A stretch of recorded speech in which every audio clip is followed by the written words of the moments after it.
मेरे प्रिय भाई और बहनों, कुछ दिन पहले आश्रम से कुछ दूर एक गांव गया हुआ था।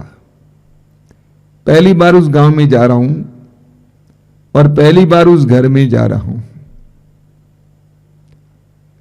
वो भाई काफी गदगद थे। उस भाई ने कहा, स्वामी जी आप जानते हैं हम लोग इस सड़क के किनारे कई वर्षों से प्लास्टिक की झोपड़ी में रहते थे। उसने स्वयं दिखाया, मैं जाके बैठा उस झोपड़ी में। कहा कि हम लोग इसी झोपड़ी में रहते थे, हम और हमारे बच्चे, पत्नी और बच्चे। प्रभु की कृपा से हमें एक पक्का मकान बन गया है, मिल गया है, और हम चाहते हैं कि आप इसको आशीष दें। हम प्रभु को धन्यवाद देने के लिए आपको बुलाए हैं। उस भाई और उसकी पत्नी ने बहुत सारे पड़ोसियों को भी बुलाया था और वे भी उस प्रार्थना में भाग लेने के लिए आए हुए थे। काफी अच्छी संख्या थी, जितना घर था पूरा भरा हुआ था। आस पड़ोस के लोगों को बुलाया गया था। वे भी बड़ी भक्ति के साथ, श्रद्धा के साथ वचन सुन रहे थे, प्रार्थना में भाग ले रहे थे।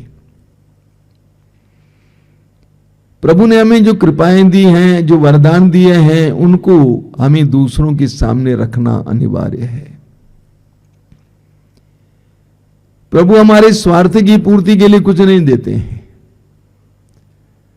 प्रभु हमें जो कुछ देते हैं, प्रभु चाहते हैं कि हम उसको बांटें, उसके द्वारा प्रभु की महिमा करें। हमें प्रभु कृपाएं देते हैं, वरदान देते हैं, चंगाई देते हैं। एक एक वरदान के द्वारा प्रभु हमें ये आदेश देते हैं कि बांटो। हमें मार्कुस के सुसमाचार के अध्याय 5 में एक बहुत जबरदस्त उदाहरण मिलता है। वहां पर हमें एक अवधूत ग्रस्त के बारे में पढ़ने को मिलता है, जो खूंखार था, डरावना था। लोग उसको देखने तक नहीं चाहते थे। उसके बारे में वर्णन दिया गया कि वो मकबरों में रहा करता था, कब्रिस्तान में रहा करता था। कपड़ा नहीं पहनता था, पत्थरों से अपने आप को चोट पहुंचाता था, चीखता चिल्लाता था। कोई भी उसको वश में नहीं कर पाता था। जंजीरों और बेड़ियों को वो तोड़ डालता था, टुकड़े टुकड़े कर देता था। एक ऐसा अवधूतग्रस्त इंसान, और प्रभु यीशु उसको छुटकारा देने के लिए गलीलिया झील पार करके वहां पे आते हैं। प्रभु ने उसको छुटकारा दिया। छुटकारा देने के बाद वचन में लिखा हुआ कि शांत भाव से कपड़ा पहनकर बैठा हुआ था। जब प्रभु यीशु उसके बाद उठकर अपने शिष्यों के साथ नाव में चढ़ने लगे, तो वचन में लिखा हुआ है, उसने, उस अवधूतग्रस्त ने बड़े आग्रह के साथ ये प्रार्थना की, मुझे अपने पास रहने दीजिए।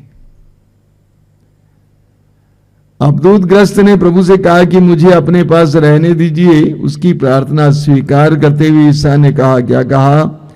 अपने लोगों के पास, अपने घर जाओ और उन्हें बता दो कि प्रभु ने तुम्हारे लिए क्या क्या किया है और तुम पर किस तरह कृपा की है। प्रभु ने कहा, मेरे साथ नहीं रहना, तुम अपने लोगों के पास जाना, अपने घर जाना और लोगों से कहना कि प्रभु ने तुम पर कैसे दया दिखाई है और तुम्हारे लिए क्या किया है। सुसमाचार में हम पढ़ते हैं कि वो अपने घर गया, न केवल अपने लोगों को बताया बल्कि पूरे देकापोलिस, एक प्रांत है, बहुत बड़ा प्रदेश है, वहां पर घूम घूम कर लोगों को बताने लगा कि मैं क्या था, कैसा था और यीशु मसीह ने मेरे लिए क्या किया है। सुनने वाले विस्मित रह गए। प्रभु हमारे जीवन में जो भी चमत्कार और चिन्ह प्रकट करते हैं, हमें भी प्रभु यही आदेश देते हैं। हर चंगाई के साथ ये आदेश भी है, हर छुटकारे के साथ ये आदेश भी है कि अपने घर जाकर लोगों को बताओ कि प्रभु ने तुम्हें क्या दिया है, तुम्हारे लिए क्या किया है। कहा जाता है ज्ञान बांटने से बढ़ता है, प्रेम बांटने से बढ़ता है, शांति बांटने से बढ़ती है। और उसी तरह आज मैं आपको बताना चाहता हूं कि विश्वास भी बांटने से बढ़ता है। विश्वास भी बांटने से बढ़ता है। मैं कई ऐसे मसीही और विश्वासी परिवारों को जानता हूं जो पहले बहुत उत्साही थे, प्रभु के पास दौड़ के आते थे, बहुत सारी कृपाएं पाए, लेकिन उनकी गति धीमी हो गई और धीरे धीरे उनके जीवन में प्रगति रुक गई। ऐसा क्यों? क्योंकि प्रभु ने उनको जो दिया था वे बांटना भूल गए। उन्होंने सोचा प्रभु जो कुछ देते हैं मेरे लिए देते हैं, हमारे लिए देते हैं। प्रभु चाहते हैं कि आप दूसरों के लिए भी कृपा के माध्यम बने। आपने कृपा का एहसास किया, आप जाकर दूसरों को बताएं और दूसरों के लिए आप ईश्वर की कृपा के माध्यम बने। छोटा सा उदाहरण लीजिए, जो पानी ठहरा रहता है, कभी बहता नहीं है, उसको क्या हो जाता है? वो सड़ने लगता है। वो पानी सड़ने लगता है। कई विश्वासी और मसीहियों के जीवन में और परिवारों में प्रगति रुकी हुई है क्योंकि वे अपने विश्वास को बांटते नहीं हैं, दूसरों के लिए कृपा के माध्यम नहीं बनते हैं। हमें यूहन्ना के सुसमाचार के अध्याय 1 उसके वाक्य 35 से पढ़ने को मिलता है। एक बार यूहन्ना बपतिस्ता अपने 2 शिष्यों के साथ खड़े थे और उस समय प्रभु यीशु मसीह वहां से गुजर रहे थे। प्रभु यीशु मसीह को देखते हुए यूहन्ना बपतिस्ता ने अपने दोनों शिष्यों से कहा, देखो ईश्वर का मेमना, देखो ईश्वर का मेमना जो संसार का पाप उठा ले जाता है। दोनों शिष्य इस बात से बहुत आकर्षित हुए और उन्होंने सोचा कि हम जाके देखें, और वे यूहन्ना बपतिस्ता को छोड़कर यीशु के पीछे हो लिए। कुछ दूरी के बाद यीशु ने मुड़कर देखा कि 2 युवक मेरे पीछे पीछे चले आ रहे हैं। यीशु ने मुड़कर पूछा, तुम क्या चाहते हो, क्या ढूंढ रहे हो? उन्होंने पूछा कि गुरुवर आप कहां रहते हैं? प्रभु ने कहा आओ और देखो। शिष्य गए और उनके साथ वो दिन बिताए। उनमें से एक का नाम था अंद्रेस। यूहन्ना अध्याय 1 वाक्य 41 में लिखा हुआ है, सुबह अंद्रेस सीधे अपने भाई सीमोन के पास जाता है और कहता है हमें मसीह मिल गए हैं। और सीमोन को भी यीशु के पास लेके आता है। वे दोनों यीशु के शिष्य बन जाते हैं। जब आपको कोई कीमती चीज, अच्छी चीज मिल जाती है, अच्छे व्यक्ति से मुलाकात होती है, अच्छी परिस्थिति मिलती है, तो आप क्या करेंगे? आप तुरंत अपने प्रिय लोगों को उसके बारे में बताएंगे। मेरे एक मित्र थे, वो बोला करते थे, बाप खाए पेठा याद आए बेटा। यानी बाप कोई भी अच्छी चीज खाता है तुरंत बेटा याद आता है। हमारे जीवन में कोई भी अच्छा काम होता है, अच्छी चीज मिलती है, अच्छे लोगों से मुलाकात होती है, तुरंत हमें अपने प्रिय लोग याद आते हैं। इसी तरह यूहन्ना के सुसमाचार के अध्याय 1 वाक्य 45 में आप पढ़ेंगे फिलिप के बारे में। फिलिप भी बेतसैदा का रहने वाला था।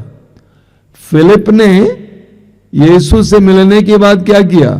वो सीधे अपने मित्र, अपने दोस्त नाथानएल के पास गया और उससे कहा कि हमें मसीह मिल गए हैं जिसके विषय में मूसा ने अपने ग्रंथों में लिखा है। और नतनएल को भी यीशु के पास लेके आता है।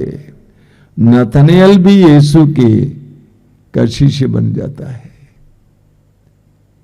जिसने सुसमाचार सुना है वो चुप नहीं रह सकता है। जिसने सुसमाचार सुना है वो चुप नहीं रह सकता है। अगर आपके जीवन में सुसमाचार, कोई भी अच्छा समाचार आपको सुनने को मिलता है तो आप जाके सबको बताएंगे। मान लीजिए आपके भाई बहन या बेटे को या बेटी को कोई खास नौकरी मिल जाती है जिसके द्वारा बहुत बड़ी आय होती है, या विदेश में नौकरी मिल जाती है, तो आप जाके आस पड़ोस में सबको बताएंगे। तो सुसमाचार सुनने के बाद कोई चुप नहीं रह सकता है। प्रेरित चरित्र के अध्याय 4 वाक्य 20 में जब प्रभु यीशु के नाम पर शिष्य बड़े बड़े चिन्ह और चमत्कार प्रकट करने लगे तो धर्म गुरुओं ने उनको बुलाया और उनको डांटा फटकारा और उनको आदेश दिया कि तुम यीशु नाजरी के नाम पर कुछ भी काम इस तरह नहीं करोगे। प्रेरित चरित्र अध्याय 4 वाक्य 20 में आप पढ़ेंगे, पेतरुस ने उनसे एक सवाल किया, आप ये बताइए क्या हम आपकी आज्ञा का पालन करें या ईश्वर की आज्ञा का पालन करें?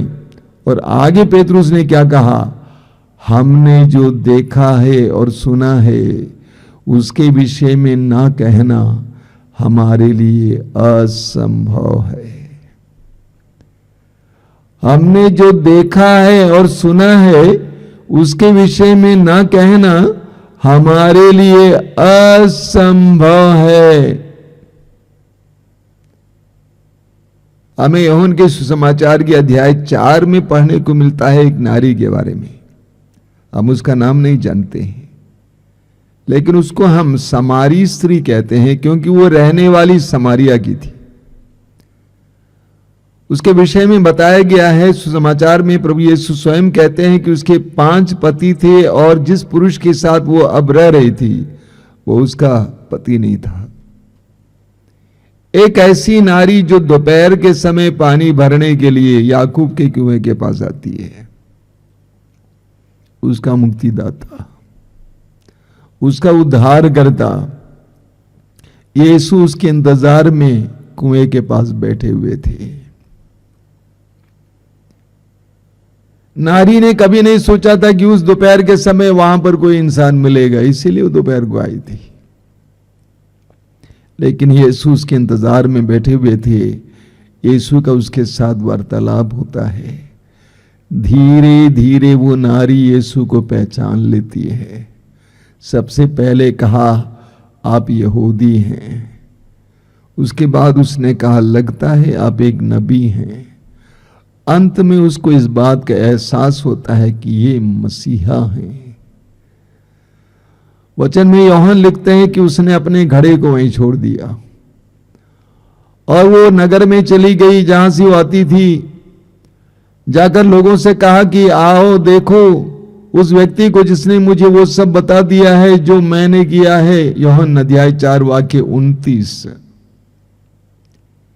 वाक्य 39 में लिखा हुआ है, उसने कहा कि उसने मुझे वो सब बता दिया जो मैंने किया। यह सुनकर लोगों ने यीशु पर विश्वास किया। वो नारी चुप नहीं रह पाई। उसने नहीं सोचा कि मैं पानी भर के चली जाऊंगी। उसने अपने घड़े को वहीं छोड़ दिया और गांव अपने नगर में दौड़ के गई। कहा कि आकर देखिए उस व्यक्ति को जिसने मुझे वो सब बता दिया जो मैंने किया है। सारी जनता नगर छोड़कर यीशु को देखने के लिए चली आई। उन्होंने विश्वास किया क्योंकि उस नारी ने कहा कि उसने वो सब बताया जो मैंने किया है। आगे वाक्य 42 में आप पढ़ेंगे। यूहन्ना अध्याय 4 वाक्य 42 में लोगों ने नारी से कहा, अब हम इसलिए विश्वास नहीं करते हैं क्योंकि तुमने कहा है, बल्कि हमने स्वयं सुन लिया है। और उन्होंने यीशु को अपने गांव में आमंत्रित किया। जिसने सुसमाचार सुना है वो चुप नहीं रह सकता है। आज हम विश्वासियों और मसीहियों में सुसमाचार बांटने के लिए उत्साह की कमी है, तो उसका मुख्य कारण यह है हमने ना तो देखा है ना तो सुना है। यीशु के देखने और सुनने वाले, यीशु के चमत्कारों और चिन्हों को देखने और अनुभव करने वाले कभी भी चुप नहीं रह सकते हैं। पौलुस को सुनिए, पौलुस क्या कहते हैं। कोरिन्थियों के पहले पत्र के अध्याय 9 में पौलुस क्या कहते हैं, वाक्य 16 में पौलुस कहते हैं, मैं इस बात पर गौरव नहीं करता कि मैं सुसमाचार का प्रचार करता हूं, मुझे तो ऐसा करने का आदेश दिया गया है। धिक्कार मुझे यदि मैं सुसमाचार का प्रचार ना करूं। ये वही पौलुस है जो यीशु के शिष्यों पर अत्याचार किया करता था, घोर अत्याचार किया करता था, लेकिन यीशु से मिलने के बाद उसका जीवन बदल जाता है। वो अपने आप को चुप नहीं करा सकता है। वो कहता है कि यदि मैं सुसमाचार का प्रचार करता हूं, इसके लिए मैं घमंड नहीं करूंगा, मुझे तो आदेश दिया गया है। ऊपर से पौलुस क्या कहते हैं, धिक्कार मुझे यदि मैं सुसमाचार ना सुनाऊं, धिक्कार मुझे यदि मैं यीशु का सुसमाचार ना सुनाऊं। अंग्रेजी के यरूशलेम बाइबल में लिखा हुआ है, I must be in trouble if I do not proclaim the gospel. यानी यदि मैं सुसमाचार की घोषणा ना करूं तो मैं परेशानी में होऊंगा। यदि मैं सुसमाचार की घोषणा ना करूं तो मैं परेशानी में होऊंगा। कई विश्वासी और मसीही लोग इसीलिए परेशान हैं, उनके परिवार में परेशानियां हैं, क्योंकि उन्होंने जो प्रभु से पाया है उसका प्रचार और प्रसार वे करने को तैयार नहीं है, तत्पर नहीं है। पौलुस कहते हैं, धिक्कार मुझे यदि मैं यीशु मसीह का सुसमाचार का प्रचार ना करूं, उसकी घोषणा ना करूं। मेरे जीवन में परेशानियां आएंगी। मेरे प्रिय भाई और बहनों, हमने जो सुसमाचार पाया है वो हम तक सीमित रखने के लिए नहीं है, वो बांटने के लिए है। आप कैसे बांटिएगा ये आपके ऊपर निर्भर है। अलग अलग रूप से आप बांट सकते हैं, छोटे छोटे रूपों में आप बांट सकते हैं। अब देखिए, मैं इस मीडिया के द्वारा आपको सुसमाचार सुना रहा हूं। आप नहीं कर पाएंगे शायद, लेकिन आप प्रार्थना कर सकते हैं। आप सुसमाचार की घोषणा और प्रसार के लिए धन दे सकते हैं। आप पत्रिकाएं वितरित कर सकते हैं, बाइबल वितरित कर सकते हैं। जानते हैं कितने लोग इसके द्वारा आशीष पाएंगे, आशीषित हो जाएंगे, और कितने ही लोग यीशु को जानेंगे और यीशु के द्वारा कृपाएं प्राप्त करेंगे, बंधनों से आजादी प्राप्त करेंगे। मैं आपके सामने बहुत सारे उदाहरण रख सकता हूं, लेकिन अभी समय का अभाव है। प्रभु चाहते हैं कि जो सुसमाचार हमने सुना है हम उसके साक्षी बने। हम यीशु के साक्षी बनने के लिए बुलाए गए हैं।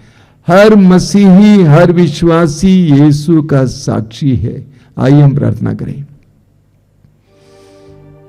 प्रभु यीशु, धन्यवाद देते हैं क्योंकि तूने हमें सुसमाचार सुनने का अवसर दिया। धन्यवाद देते हैं क्योंकि तेरे अनुग्रह और आशीषों को देखने और अनुभव करने का तूने अवसर दिया। प्रभु यीशु, मैं जानता हूं कि मेरे जीवन में और मेरे परिवार के जीवन में तेरी ढेर सारी आशीषें आई हैं। मैं ये भी जानता हूं कि तेरे आशीर्वादों को ग्रहण करने के बाद कभी कभी मैं चुप रह जाता हूं, उसके बारे में दूसरों को बताता नहीं हूं ताकि वे भी प्राप्त करें। जिस तरह संत फ्रांसिस ने प्रार्थना की, प्रभु मैं भी प्रार्थना करना चाहता हूं, मुझे शांति का संवाहक बना, मुझे तेरा संवाहक बना, तेरी संवाहिका बना। मैंने जो पाया मैं दूसरों में वितरित कर सकूं, जो कृपाएं प्राप्त की उनके उसके बारे में दूसरों को साक्ष्य दे सकूं, जिससे हजारों हजारों लोग तेरे पास आए, तेरी कृपा में शामिल हो जाएं, तेरे सुसमाचार को जान सके, अंधकार से प्रकाश की ओर, असत्य से सत्य की ओर और मृत्यु से अमरता की ओर आ सके। आमीन।